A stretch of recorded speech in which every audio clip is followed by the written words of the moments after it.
Hello students, आज mole concept में हम लोग पढ़ने जा रहे हैं आईआईटी जेईई में कैसे क्वेश्चंस पूछे जाते हैं।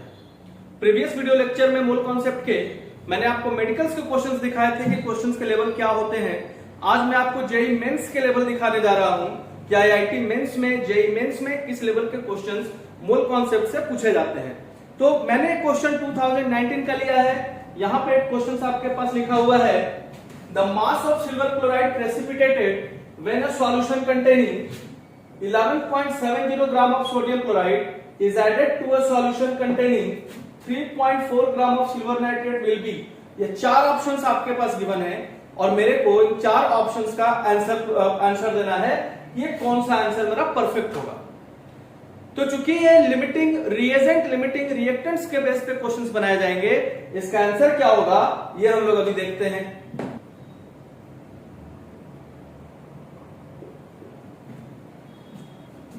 क्वेश्चन हमारे पास है, the mass of HCl precipitate, यानी सिल्वर क्लोराइड का प्रेसिपिटेशन कराना है। तो रिएक्शन से लिख रहे हैं NaCl plus AgNO3, no doubt the product will be AgCl plus NaNO3, silver chloride plus sodium nitrate. मेरे को इसका वेट फाइंड करना है। अब ऐसे क्वेश्चंस को हम लोग दो मेथड से बना सकते हैं। वो दोनों मेथड हम डिस्कस कर रहे हैं आपके साथ। पहले सबसे सिंपलेस्ट मेथड हम लोग डिस्कस करने जा रहे हैं, जो हम सभी को पता होगा। पहले सबके एक्चुअल मॉलिक्यूलर मास हम लोग फाइंड कर लेते हैं। सोडियम क्लोराइड 23 प्लस 35.5 58.5 आएगा। सिल्वर नाइट्रेट ये आपका 170 आएगा। AgCl ये 143.5 ग्राम आएगा। जब ये फाइंड कर लिया तो मेरे को ये पता चल रहा है यहां से इजिली कि 58.5 ग्राम NaCl reacts with 170 gram of AgNO3। 58.5 gram sodium chloride react with 170 gram of AgNO3. So 1 gram sodium chloride react with 170 divided by 58.5। तो मेरे से दिया हुआ क्या है, 11.70 ग्राम ऑफ सोडियम क्लोराइड। तो 11.70 ग्राम कितने से रिएक्ट करेगा भाई? So 170 into 11.70 divided by 58.5। इसको कैलकुलेट कर दिया जाए। जब इसको कैलकुलेट करेंगे हम लोग तो वैल्यू आएगा 34 ग्राम। बोले तो 11.70 ग्राम सोडियम क्लोराइड को रिएक्ट करने के लिए 34 ग्राम सिल्वर नाइट्रेट चाहिए मेरे को। लेकिन हमारे पास जो क्वेश्चंस गिवन है उसके हिसाब से 11.70 ग्राम सोडियम क्लोराइड के रिएक्शन कराने के लिए सिर्फ 3.4 ग्राम AgNO3 प्रेजेंट है। इसका मतलब है मेरा जो कैलकुलेटेड वैल्यू है सिल्वर नाइट्रेट का वो मैक्सिमम आ रहा है और जो गिवन वैल्यू है वो मिनिमम है। इसका मतलब हुआ कि सिल्वर नाइट्रेट एक लिमिटिंग रिएजेंट है। तो AgNO3 हमारा क्या हो गया भाई, यहां पे लिमिटिंग रिएजेंट। ये हमारा लिमिटिंग रिएजेंट है। अब जब लिमिटिंग रिएजेंट हम लोग फाइंड कर लेते हैं तो अब डायरेक्ट क्वेश्चंस हम लोग यहां से तैयार कर सकते हैं, सारी सॉल्यूशन तैयार कर सकते हैं। अब यहां पे 170 gram produce 143.5 gram AgCl। So 1 gram produce 143.5 divided by 170। इसलिए हमारे पास था कितना ग्राम भाई AgNO3? 3.4 ग्राम। सो 3.4 ग्राम से जब आप कैलकुलेट करेंगे 143.5 इंटू 3.4 डिवाइडेड बाय 170, तो जब कैलकुलेट कीजिएगा तो आंसर जो आपके पास आएगा वो 2.87 ग्राम आएगा। So the option will be C. तो एक मेथड तो ये है हमारे पास कि सिंपली बस हम लोग रिएक्शन अगर करा रहे हैं तो वहां से हम लोग निकाल सकते हैं। एक मेथड तो ये है।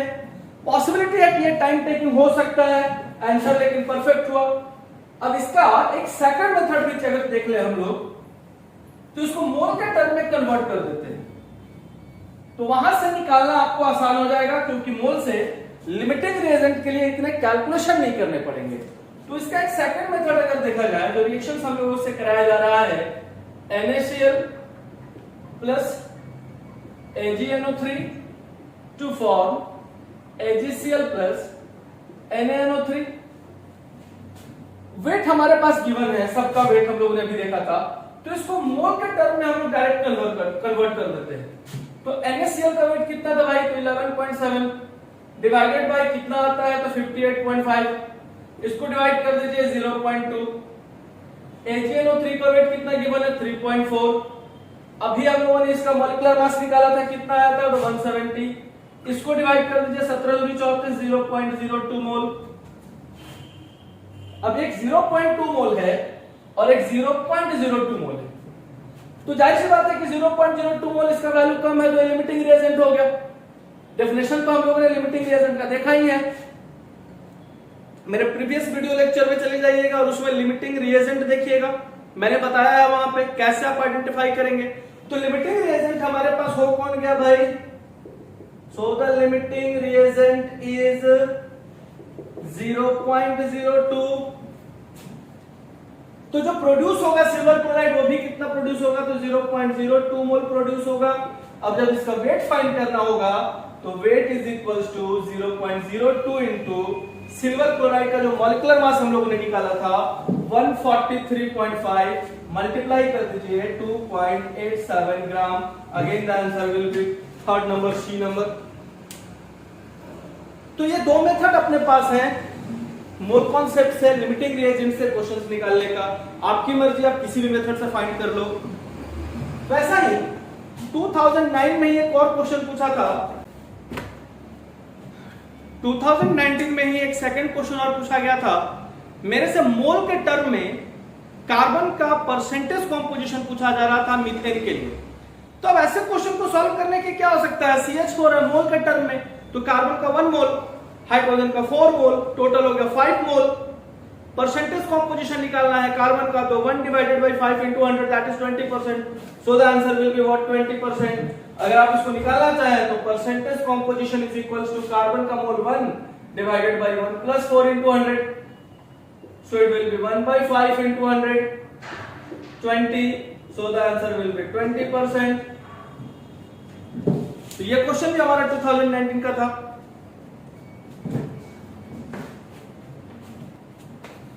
टू 2018 में मोल कॉन्सेप्ट से एक और क्वेश्चन पूछा गया था, एम्पिरिकल एंड मॉलिक्यूलर फार्मूला से रिलेटेड। ये क्वेश्चन आपके सामने मैंने लिखा है, the ratio of mass percent of carbon and hydrogen given है 6:1।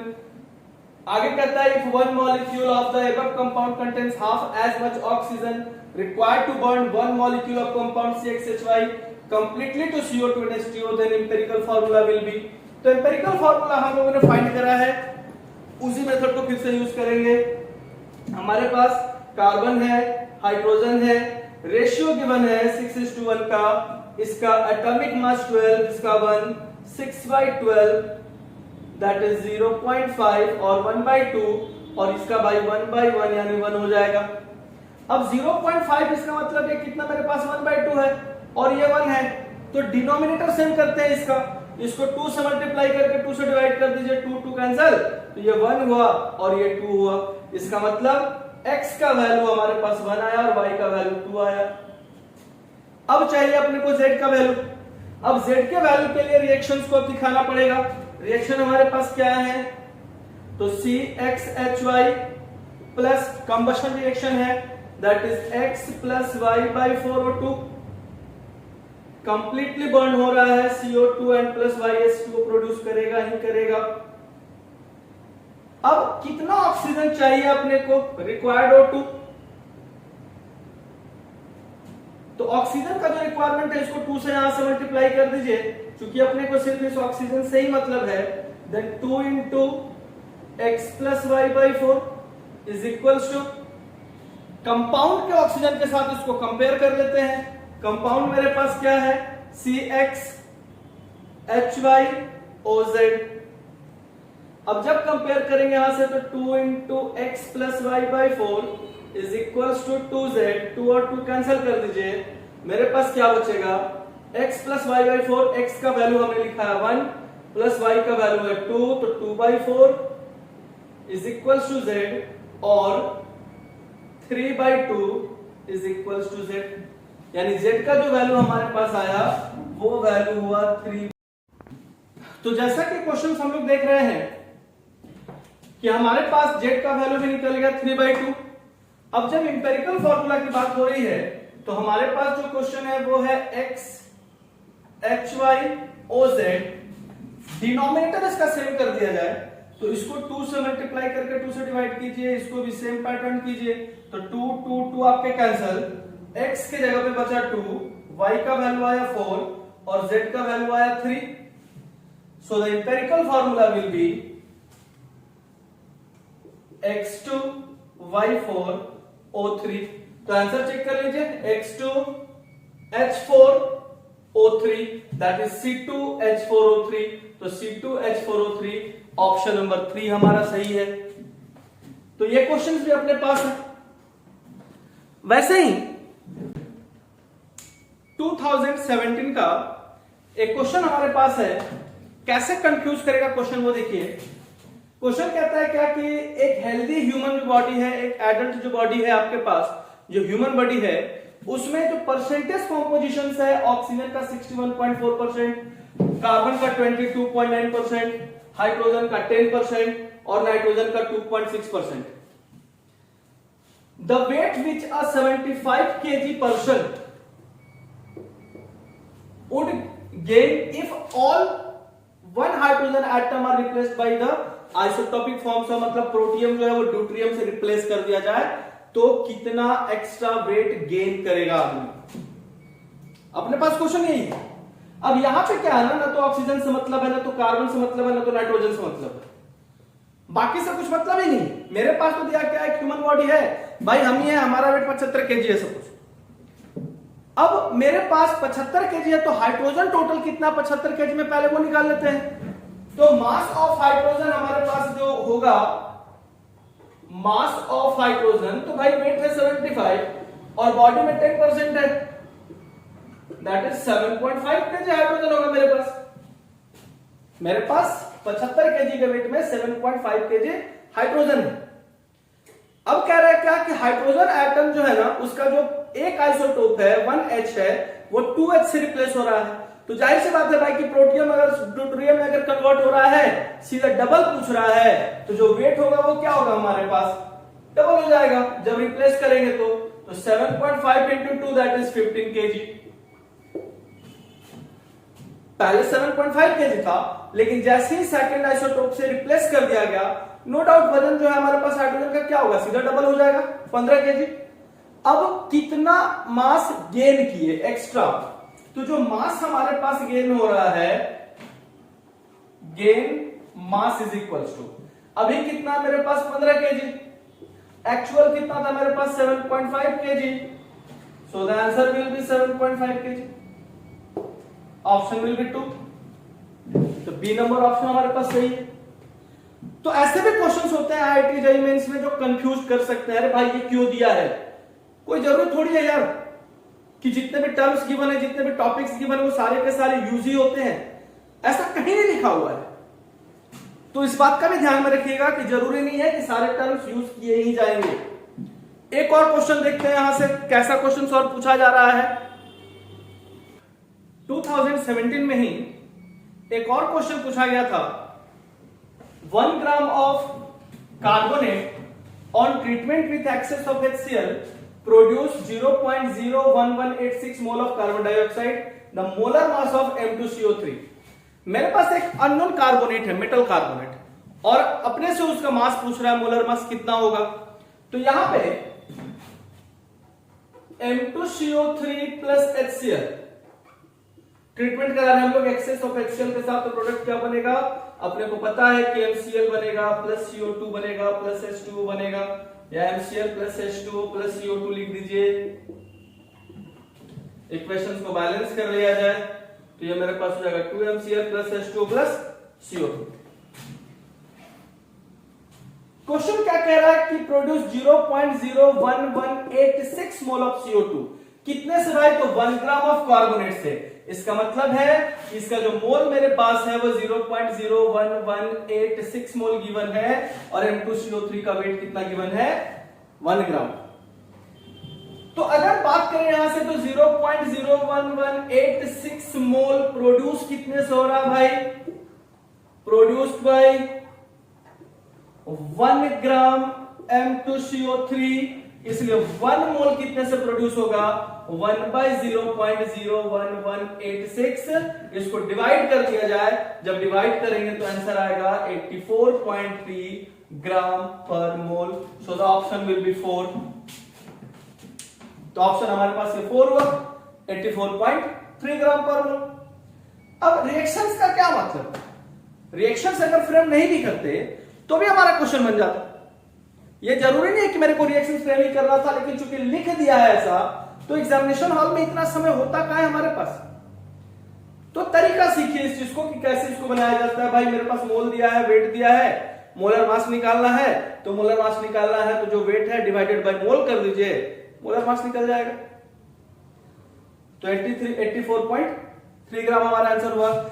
ऐसा ही एक दो और क्वेश्चंस देखते हैं। ये एक और क्वेश्चन हमारे पास है, ये आपके जेईई मेंस का पूछा हुआ। The density of solution prepared by dissolving 120 gram of urea in 1000 gram of water is 1.15 gram per millilitre. The molarity of solution will be, आपने से मोलारिटी पूछा है और molarity is equals to weight by mass into 1000 by volume होता है। Wait हमारे पास given है भाई कितना 120, मॉलिक्यूलर मास भी गिवन है कितना 60 into 1000 divided by volume missing है। वॉल्यूम मिसिंग है बट वॉल्यूम के निकालने के लिए डेंसिटी तो गिवन है। तो अपने को ये पता है डेंसिटी इज इक्वल्स टू होता है mass by volume. So volume is equals to mass by density. Mass कितना मेरे पास, तो 120 ग्राम सॉल्यूट का वेट है और डिसॉल्व हो रहा है 1000 ग्राम ऑफ वाटर में, that is solute plus solvent is equals to solution. So it will be 120 plus 1000 divided by 1.15। इसको कैलकुलेट कर दीजिए, वैल्यू आएगा 974 मिलीलीटर। इसको यहां पे पुट कीजिए 974, काट दो यहां से, कटेगा, इसको डिवाइड कर दीजिए 2.05 मोल पर litre. So the option will B 3।